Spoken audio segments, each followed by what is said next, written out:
Kitchen ओट्यावरचा पसारा गायब, सिंकही दिसेल स्वच्छ चकचकीत. स्वतःला लावा फक्त ह्या 12 सवयी. पहिलं, भाज्या चिरणं, लसूण सोलणं, भाज्यांची सालं काढणं अशी कोणतीही कामं करताना ओट्यावर आधी पेपर टाका आणि त्यानंतर ही सगळी कामं करा. म्हणजे भाज्यांची सालं, टरफलं असं काहीही थेट ओट्यावर पडणार नाही. पेपर उचलून कचरा टाकून दिला की ओटा पुन्हा चकचक. 2. पोळ्या करताना ओटा सगळ्यात जास्त खराब होतो. त्यामुळे सगळ्यात आधी ओट्यावर कपडा किंवा पेपर टाकून घ्या. म्हणजे कणिक भिजवताना, पोळ्या करताना कणिक थेट ओट्यावर सांडणार नाही. त्यामुळे पोळ्या झाल्यानंतर ओटा स्वच्छ करण्यासाठी फार वेळही जाणार नाही. 3. असंच चहा गाळतानाही करा. ओट्यावर एखादा कपडा टाका, त्यावर कप ठेवा आणि नंतर चहा गाळा. चहाचे थेंब ओट्यावर पडून तो अस्वच्छ होणार नाही. 4. भाज्या चिरल्यानंतर चॉपिंग पॅड, चाकू, पिलर हे सगळं लगेचच स्वच्छ करून घ्या. कारण ओलसर असल्यावर ते अगदी काही सेकंदातच स्वच्छ होऊन जातात. 5. तसंच मिक्सरचंही करा. मिक्सरचा वापर झाल्यानंतर त्यातला पदार्थ बाहेर काढून ठेवा. मिक्सरच्या भांड्यात लगेचच थोडं पाणी टाका आणि ते पुन्हा मिक्सरला लावून फिरवून घ्या. भांड्याच्या ब्लेडला जे काही पदार्थ लागले असतील ते सगळे लगेचच मोकळे होऊन जातात. यानंतर साध्या पाण्याने पुन्हा एकदा मिक्सर स्वच्छ करून घ्या.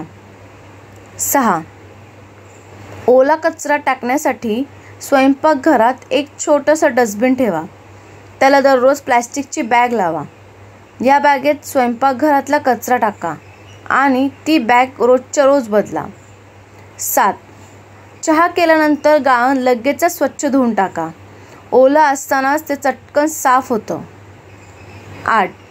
स्वयंपाकघरात हात पुसायला आणि भांडी पुसायला 2 वेगवेगळे नॅपकिन ठेवा. तसेच ओटा पुसायला आणि गॅस पुसायलाही 2 वेगवेगळे नॅपकिन कपडे ठेवा. 9. ओटा पुसल्यानंतर लगेचच एक हात ओट्याच्या भिंतीवर मारून तो स्वच्छ करा. 10. ओटा साफ केल्यानंतर दररोज तेलाची बॉटल, मिठाचे भांडे, तिखट मसाल्यांचा डब्बा, फ्रीजचे हँडेल, डायनिंग टेबलच्या खुर्च्यांच्या मागच्या बाजू यावर कपडा मारायला विसरू नका. 11. फ्रीजमध्ये तसेच सेल्फवर मॅट टाका.